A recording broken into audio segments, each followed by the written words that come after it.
Japan just did something to China that Beijing called unacceptable. War is getting closer. Here is a scenario that no general in Washington, Tokyo, or Beijing has put on paper as their plan, but that Foreign Policy magazine just described as dangerously likely. A Chinese Coast Guard vessel and a Japanese patrol boat are in the same narrow waterway near the Senkaku Islands. The Chinese vessel makes a sudden maneuver. The Japanese captain has 3 seconds to decide. He makes the wrong call. A shot is fired. Not from headquarters, not from Xi Jinping, not from Prime Minister Takaichi, from a captain. In 3 seconds. And the war that neither side planned starts anyway. Foreign Policy published a bombshell analysis this week with one sentence that should be required reading for every person who follows this region. It said neither side wants a war, but both are moving closer to conflict. A dangerous close encounter, a miscalculation, a fire control radar lock, or an overreaction by a lower-level commander could all push both sides across the threshold of a conflict they want to avoid. That sentence was published on April 28, 2026, 4 days ago, by one of the most respected foreign policy publications in the world. And here is what happened in the week before it was published. Japan did 7 things that China called unacceptable. Beijing's foreign ministry rebutted Japan at 5 separate press conferences in 7 days. China compared Japan's prime minister to the Japanese generals who invaded Manchuria in 1931. And both sides keep moving closer to the waterways where that 3-second decision gets made. Tell me in the comments, do you think this war starts by accident or by choice? Let us go through exactly what Japan did in the past 7 days, because when you see all 7 moves in sequence, the picture stops looking like separate events and starts looking like a deliberate acceleration. Move 1. Japan's government announced it is moving closer to changing the official rank titles of self-defense force officers to resemble those of an actual military. Not a self-defense force, a military. The Global Times confirmed this on April 29th, calling it another move that shows the revival of Japanese militarism. Move 2. Japan's Prime Minister Takaichi convened a panel of 15 political and military experts on April 27th to review Japan's defense budget and security policies. AEI confirmed the panel will revise Japan's 3 key strategy documents, including the National Security Strategy, and meet monthly until fall 2026.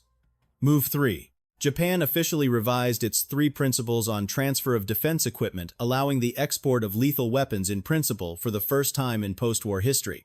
China's foreign ministry called it a grave violation of the Cairo Declaration, the Potsdam Proclamation, and the Japanese Instrument of Surrender, the legal documents that ended World War II.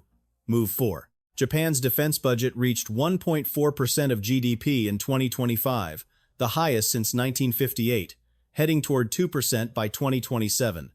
Move 5. Japan participated as a combat force in Balikatan, 2026 for the first time firing anti-ship missiles from Philippine soil facing Taiwan. Move 6. Japan's constitutional amendment working sessions continued moving toward removing the 80-year prohibition on offensive military force. Move 7.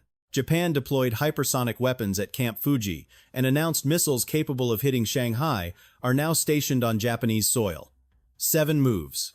7 days.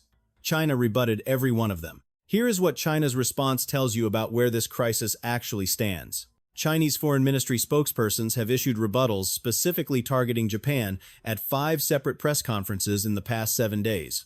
5 in 7 days. To understand how extraordinary that is, consider that America has been at war with Iran since February 28th. America has 3 carriers in the Persian Gulf. America has been bombing Iran with B-52s. And China's foreign ministry spokespersons spent more time last week rebutting Japan than commenting on the Iran war.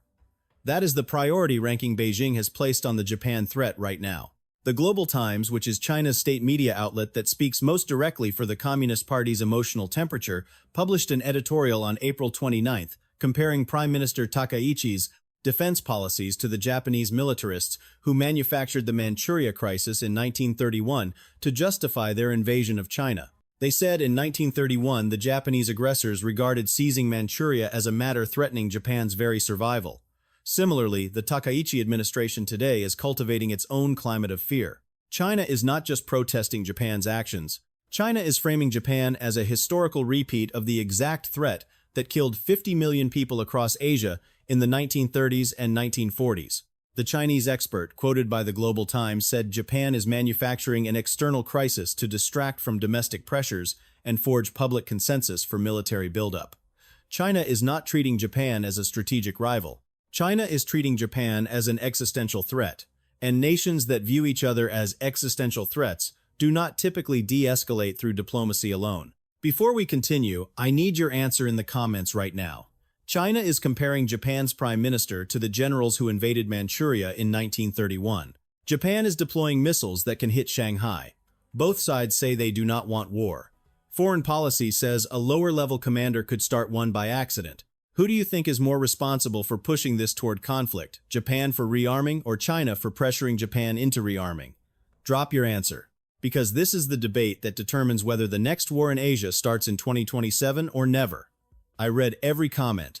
Here is the detail that changes the entire picture of this Japan-China confrontation, and it has received almost no coverage anywhere. According to the Wall Street Journal and Reuters, Trump told Japan not to escalate tensions over Taiwan. After Trump's call with Xi in November 2025, where Xi told Trump to rein in Japan, Trump called Prime Minister Takaichi and advised her not to escalate and not to provoke China on the question of Taiwan's sovereignty. America's president personally called Japan's prime minister and told her to back down. And Japan did not back down. Japan accelerated. Since that phone call, Japan transited the Taiwan Strait. Japan deployed missiles capable of hitting Shanghai. Japan sent combat troops to the Philippines for the first time since World War II. Japan began constitutional amendment sessions. Japan revised its arms export rules. Japan's defense panel convened to rewrite the national security strategy. Foreign policy described it directly. Japan believes it is strengthening deterrence. China believes Japan is preparing to intervene in Taiwan. Two different countries watching the same Japanese military expansion and reaching completely opposite conclusions about what it means. And in the middle, an American president who wanted Japan to slow down, whose ally has decided that American preferences are less important than Japanese survival. Japan is no longer following America's lead on China. Japan is making its own calculation. And Japan's calculation is that the risk of doing nothing about China is greater than the risk of doing something, even something America told it not to do. Confirmed facts Wikipedia. China-Japan crisis. Wall Street Journal. Reuters. Foreign policy named the specific geography where the accidental war starts. The Diaoyu/Senkaku waters, the Taiwan Strait, Okinawa, and the waterways among Japan's southwestern islands. Let us focus on the Senkaku Islands specifically because they are the flashpoint that requires no strategic decision to ignite. The Senkaku Islands are 8 uninhabited rocks. Total land area, approximately 7 square kilometers. Administered by Japan since 1972. Claimed by China. Claimed by Taiwan. No people live there. No military bases there. And Chinese Coast Guard vessels have been present around those islands for 357 days out of 365. In March 2026, a single pair of Chinese Coast Guard vessels stayed 92 continuous hours inside Japanese territorial waters near the Senkakus. Nearly 4 days. Japan's Coast Guard responded. Both sides maneuvered. Nobody fired. But here is what has changed since that incident. All Chinese Coast Guard vessels now carry 76mm autocannons. These are not Coast Guard vessels in any traditional sense. They are gray zone warships sailing under a Coast Guard flag armed with weapons that can destroy a Japanese patrol boat. And Japan's Coast Guard knows this. And Japan's Coast Guard has been told to hold its ground. And China's Coast Guard has been told to demonstrate presence. Both sides are being told to stand firm, in the same 7 square kilometers of water, day after day, until the day one captain makes the wrong call. Here is the analysis from foreign policy that should change how every person watching this thinks about the risk of war in Asia. The article made an argument that most military analysts agree with but rarely say publicly. Japan and China are more likely to stumble into war than America and China. Here is why. The United States and China both understand the catastrophic cost of direct war between nuclear-armed superpowers. That understanding creates caution. Both sides are careful because both sides know the stakes are civilization ending. Japan and China are different in 3 specific ways that make accidents more likely. First, they are physically much closer. Chinese Coast Guard vessels and Japanese patrol boats operate in the same narrow waterways. American and Chinese warships have more ocean between them. Second, they carry far heavier historical memories. The Nanjing Massacre, the Manchuria occupation, the Comfort Women, the Unit 731 biological warfare program. Every Chinese military commander who sees a Japanese warship in contested waters sees that history. It is not rational. It is visceral. And visceral responses are faster than calculated ones. Third, nationalist emotion amplifies hostility between China and Japan far more easily than between China and America. A Chinese pilot who intercepts a Japanese destroyer does not just see a foreign military asset. He sees an old enemy in his grandfather's stories. Foreign policy concluded, de-escalating in these circumstances is increasingly difficult. The old model of cooperation mixed with friction will be hard to return to.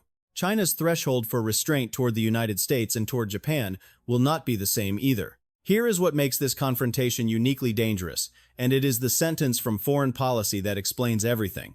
Japan believes it is strengthening deterrence. China believes Japan is preparing to intervene in Taiwan. China believes it is warning and countering. Japan sees military pressure. Both call their own actions defensive, yet view the others as offensive. This is what strategists call a security dilemma, or more precisely, a mirror trap. Every action Japan takes to make itself safer makes China feel more threatened. Every action China takes to warn Japan makes Japan feel less safe. So Japan does more. China warns more. Japan does more. China warns more. Each cycle, the actions get larger. The warnings get harsher. The comparisons to 1,931 get made. The missiles get deployed closer to each other's cities. And the Coast Guard vessels, with 76mm autocannons, keep sailing into each other's claimed territorial waters, 357 days a year, until the day the cycle produces not a warning but a shot. The SIGI senior fellow Einar Tangen described Japan's missile deployment near Taiwan as a calculated escalation that will increase regional tensions. He said these actions are not occurring in a vacuum, they are timed to strengthen Takaichi's hand. Japan is using military escalation as domestic political leverage. China is using military warnings as domestic nationalist validation. Both governments are feeding the cycle for internal political reasons. That is the most dangerous combination in geopolitics. Two governments doing things that are politically useful at home and strategically catastrophic in the region. Here is the honest analysis of whether this trajectory can be reversed, because presenting only the escalation without the possibility of de-escalation would be incomplete. Three things could reduce the risk of accidental war between Japan and China. 1. Direct communication channels. Japan and China established a maritime and aerial communication mechanism in 2018, specifically to prevent incidents like the ones foreign policy describes. But it has rarely been tested under real pressure. If a serious incident occurs in the Senkaku waters, both governments need to reach each other faster than nationalist media can reach their populations. The communication mechanism needs to work at the speed of an accident, which is seconds, not the speed of diplomacy, which is hours. 2. Trump's Beijing visit. Trump is reportedly planning to visit Beijing in May 2026. A Trump-Xi meeting that produces clear guardrails on Japan-China escalation could temporarily reduce the temperature. But the SCMP analysis noted Xi and Takaichi have not had a bilateral summit in this entire crisis. The leaders of the two countries most likely to stumble into war have not sat across a table from each other once. 3. Domestic political change in Japan. Foreign policy noted if Takaichi remains in power and continues her openly hostile to China line, the strategic confrontation will only deepen. Japan's next major election will test whether Japanese voters want the acceleration to continue. But given Takaichi's current approval ratings and the majority of Japanese citizens who told pollsters her Taiwan remarks were appropriate, a political reversal seems unlikely in the near term. Here is the complete picture on May 5, 2026. Japan has done 7 things in 7 days that China called unacceptable. Beijing rebutted Japan at 5 separate press conferences in 7 days, more press conferences than it spent commenting on the active Iran war. China compared Japan's prime minister to the generals who invaded Manchuria in 1931. Trump personally called Takaichi and told her not to escalate. Japan escalated anyway, deployed missiles that hit Shanghai, sent troops to the Philippines, began constitutional amendment sessions, changed SDF officer titles to military ranks. Chinese Coast Guard vessels with 76mm autocannons are in Japanese territorial waters 357 days per year. Foreign policy published a dangerous close encounter, a miscalculation, a fire control radar lock, or an overreaction by a lower-level commander could push both sides across the threshold of a conflict they want to avoid. Neither side wants this war. Both sides are building the conditions for it. Japan believes it is protecting itself. China believes it is warning a returning threat. Both are right about what they think they are doing. Both are wrong about where it leads. The most dangerous wars in history were not started by leaders who wanted them. They were started by leaders who each believed the other would back down first, right up until the moment one of them did not. History has a name for that. It calls it 1914. Before you leave, answer this in the comments. If a Japanese and Chinese vessel clash in the Senkaku waters tomorrow, does America defend Japan? Yes or no? Because that answer, and whether China believes it may be the only thing standing between the Pacific today and the Pacific at war, subscribe and turn on notifications, because in this story, the next incident is not a question of if, it is a question of when.